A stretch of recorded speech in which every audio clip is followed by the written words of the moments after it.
We are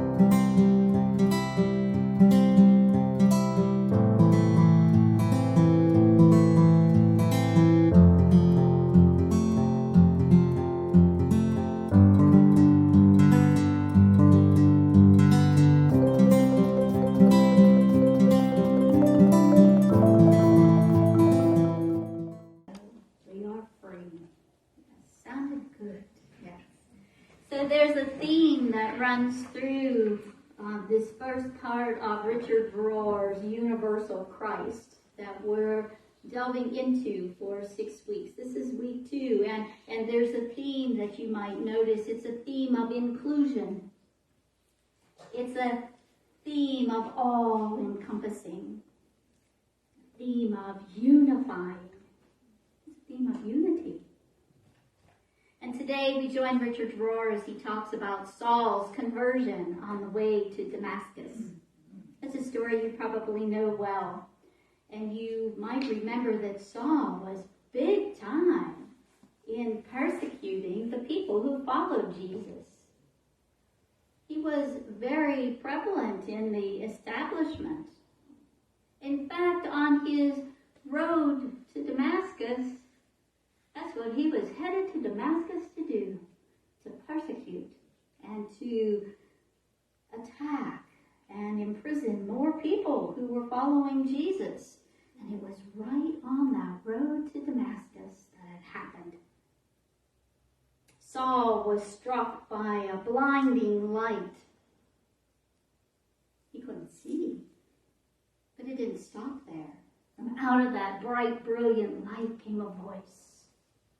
And the voice said, "Saul, Saul, why do you persecute me?" Imagine he might have felt a little nervous, not being able to see a voice coming out of the light, knowing what he had done and had been doing, and knowing what he was on his way to continue to do. So he may have felt a little nervous. And he replied, "Who are you?" And the reply came, "I am Jesus, and you are persecuting me." From that day forward, Saul, who became known as Paul, stopped. From that day forward, from that moment, instantaneously, he stopped. And Richard Rohr says, Paul's astounding reversal of perspective became the foundation for which Paul's evolving vision of religion would be. From discovering the Christ of Jesus on that road to Damascus. The awakening moved Saul from a devotee of the ethnic, cultural, Jewish religion to a universal religion, a Christ-based religion.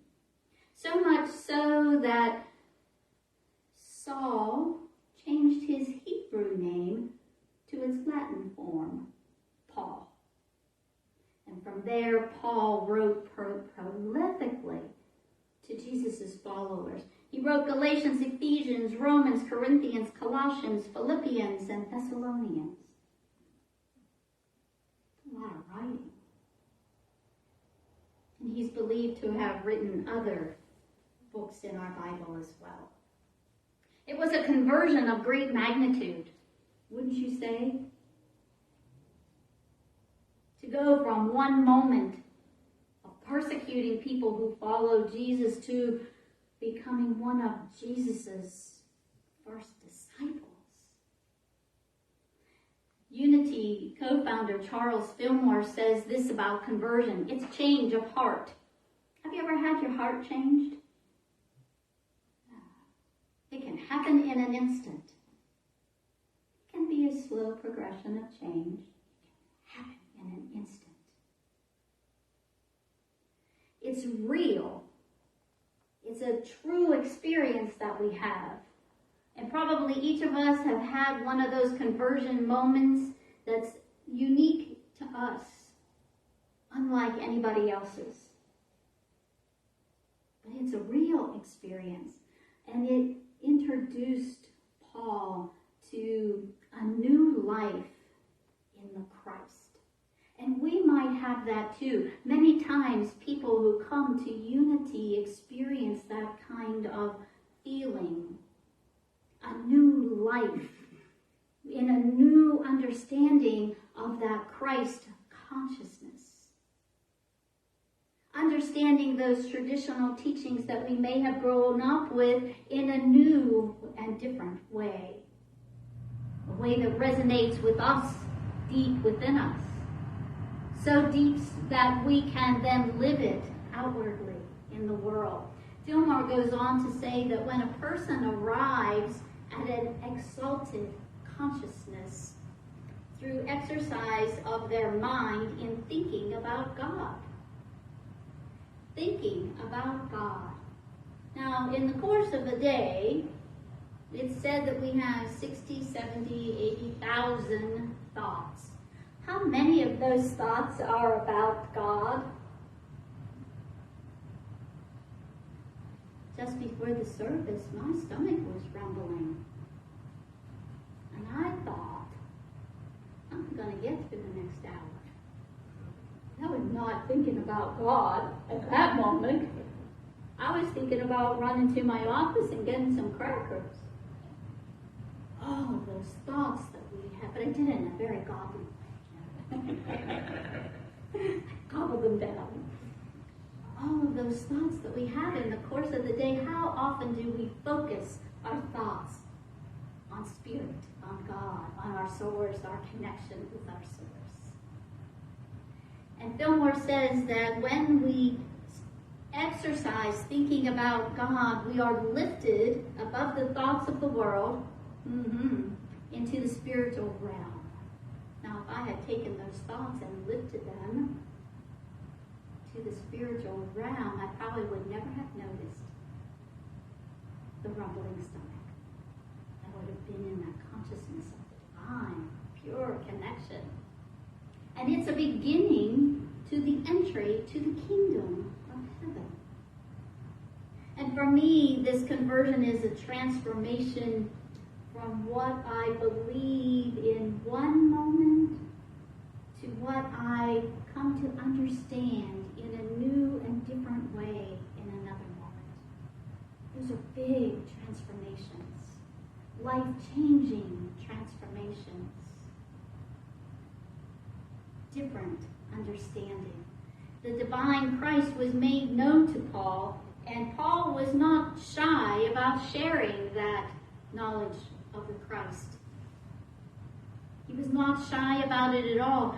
Richard Rohr points out that there's a very telling line in Paul's letter to the Galatians, chapter 1, verse 16. It says, God revealed his Son in me. God revealed the Christ in me. Not to me, in me. Paul clearly understood that the consciousness of the Christ that was in Jesus was also in him. He got it. We might get it as quickly as Paul did on that road to Damascus. It might take us a little longer to get that consciousness of the Christ that was in Jesus, was in Paul, is in each and every one of us. And as demonstrated in 2 Corinthians 13, he says, examine yourselves to make sure you are in the faith. Test yourself. Do you acknowledge that Christ is really in you? If not, you have failed the test. Yikes. Yikes. Yeah, I hear some nervous laughter in that, huh? Funny but not. When Paul lets us know that this Christ first has to be acknowledged in us so that it can be demonstrated as us. So when we claim it in a way that we know that we are living the Christ consciousness, that the divine, that what we say every Sunday in our 5 principles, when we say in our mission and vision, to awaken the Christ consciousness in all. How awake is it in us? How dare we say that we are Christ? Do you say that comfortably? Anyone say that comfortably? I am Christ. Christ is me. I see heads going in every direction. Sometimes when we sit in those times of meditation and contemplation and deep prayer, we can feel that divine of us and we can acknowledge that deep within ourselves. But when we're just going about our day, how much do we feel divine, Christ-like, like God? Maybe not very often. We can, and for Paul, that Christ consciousness was in all and encompassed all, and said that we cannot be separate from the Christ. We cannot be separate from God, except in our own mind. Do you ever find your mind has taken you away from recognizing yourself as the Christ?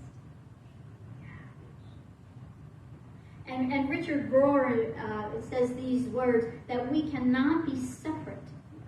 The next slide, please. I'm sorry. He says these words, I am never separate from God, nor can I be. I am never separate from God. And I can't be. Take that in. Except in my own mind.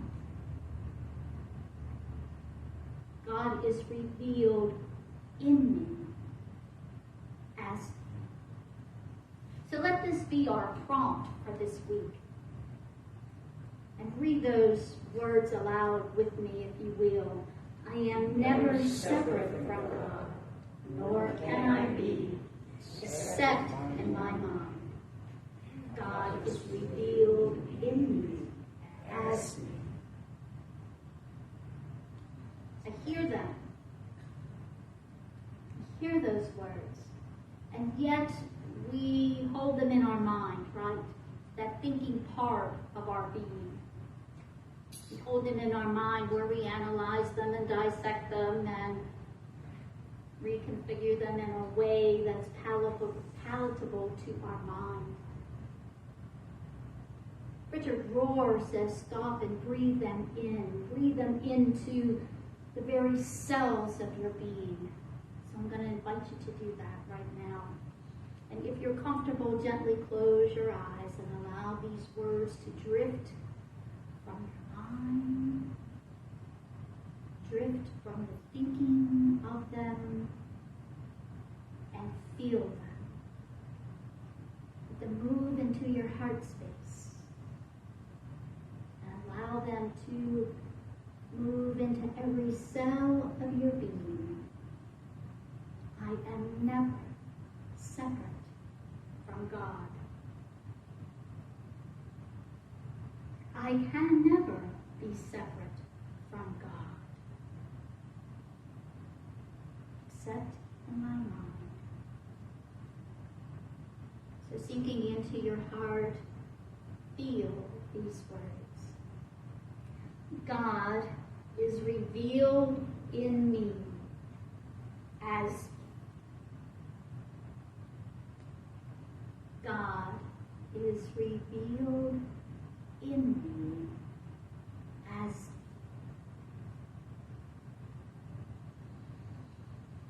God is revealed in me as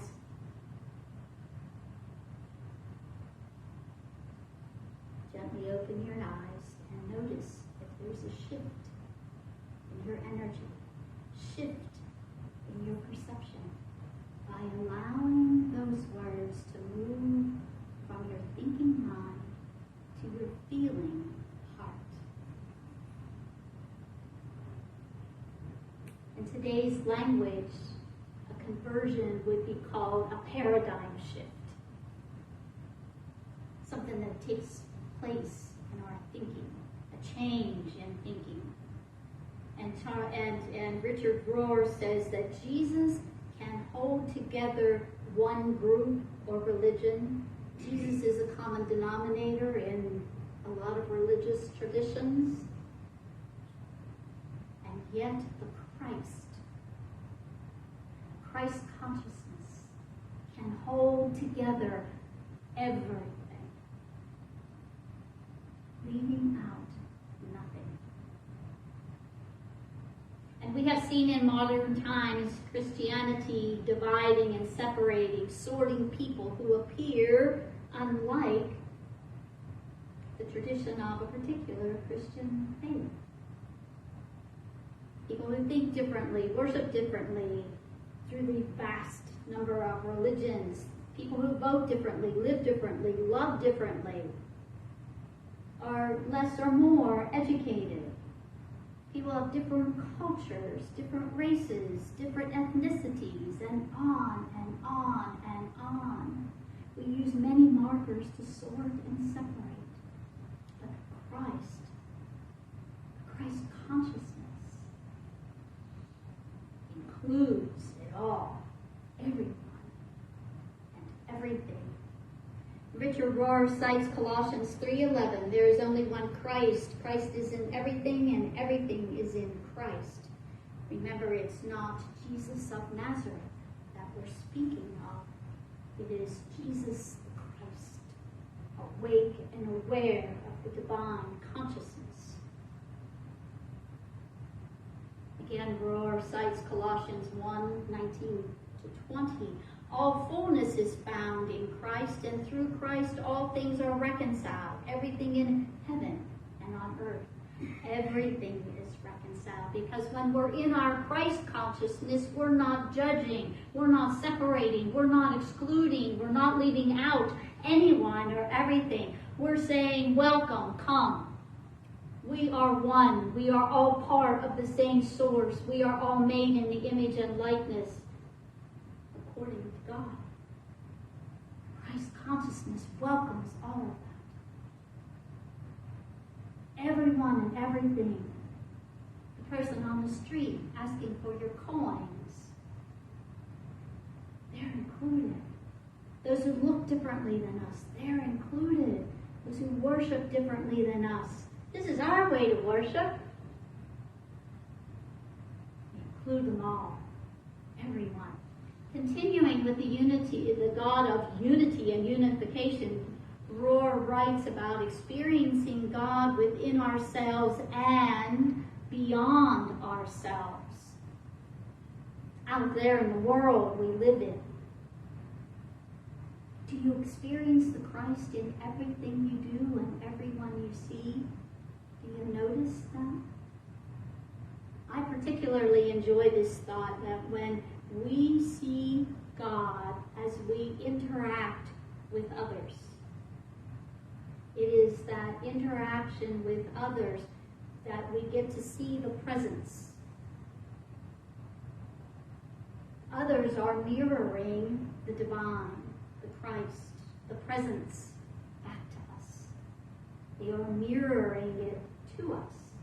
And Rohr says presence is offered and given, and presence is evoked and received. It's a back and forth, a giving and receiving of our divine with each other. Now it's easy to see that we're doing that here this morning, right? We looked around and we noticed, and we saw Christ in everyone and everything. We saw it in the beautiful lighting in our eaves. We saw it in, oh my goodness, amazing, knock your socks off garden. We saw that divine in all of that. And then tomorrow we'll go through our routines and we'll work really hard to try to see that Christ in everything throughout all the week. We see that Christ when we recognize that in a smile, when we share a meal, when we share time with each other. And recognizing that Christ, that divineness in others, gives us our fullness. We become complete. And in the Zulu language, South Africa, there's a word called Ubuntu. Because you are, I am. Because you are all that you are. Because the Christ in you, I am. And I see in you, and I get to be. We don't have that in isolation. We have that because we interact with each other. And it goes deep, so very deep in recognizing that divine in ourselves and in others. God is revealed in me as me. And now for our origin of goodness. Oh, I couldn't wait to get to this part. Yes, our origin of goodness. Who was born and raised to believe that you were innately good? Anyone? One hand. Thank you. Thank you for sharing that with us. Our second unity principle, our essence is of God, therefore we are inherently good. Remember the first day you heard those words. Remember the feeling that you had the first day, the first time you heard that you were inherently good. Once I got over the discomfort of hearing that, it took a while for that to settle in and to become a new truth for me, that I am inherently good. And Richard Rohr brilliantly says, the true work of all religion is to help us recognize and recover the divine image in everything. It is to mirror things correctly, to mirror things deeply and fully until all know who they are. And I would say when we come into this world, we know who we are. We're born knowing who we are, and we forget. Because our institutions might teach us differently. And it is showing up in an experience like unity that we hear that truth that causes it to resonate with us so deeply that we know we have once again heard truth. We have once again heard the truth of who we are. Until all remember who we are. To fully know that Christ. To fully know that Christ in love is from all eternity to all eternity, and it is in everything. And we need reminders often to remember who we are. We need reminders. 1 John 1:21, it is not because you do not know the truth that I write to you, but because you know it already. You know your truth already. We're born knowing our divinity. Think of a newborn babe. That babe knows it's divine. From there, a babe might forget, and we need reminders. And there is the statement, divine perfection is precisely the ability to include what seems like imperfection. And this, I would say, is living our wholeness. When we say wholeness, we often think it's the good parts. The parts that we're proud of, the parts of us that we like, our kindness, our compassion, our caring, etc.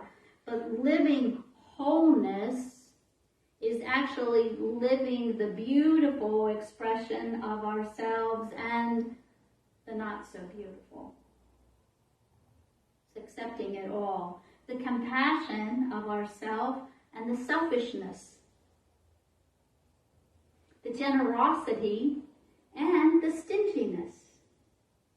It's welcoming all of that. It's acknowledging that all of that exists in us, in our humanness and as our divinity.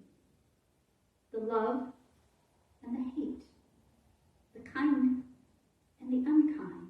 And when I say all of that is, I am capable of all of that. I am capable of being very kind, and I am capable of being unkind. I am capable of great feelings of love, and I am capable of feelings of hatred. And when I say I am capable of all of that, that puts me in charge of what I choose to be in my world. With practice, with consciousness, living, I choose more and more of that Christ nature and leave more of that humanness to the world. But if I don't claim and accept my wholeness, all of it, the parts that I love and the parts that I'm not so proud of or I don't like so much, I can't address it. I can't make the choice. I just live by my unconscious mind. And when you master that, please come and teach me. In the creation story of Genesis, God called every part of creation good. The light, the atmosphere, the firmament, the ground and the plants, the sun, the moon, the stars, the birds, the fish, the animals that creep and crawl on the earth. He called it all good. And when he got to human, he did not call human good. What did he call human? Very good. That's the image that we are created in. In him was life, and the life was the light of all people, says our daily word. We are made in that image. So stand up straight, throw your shoulders back. There's no slouching in divinity. Go into the world and live that Christ, that God is revealed in you as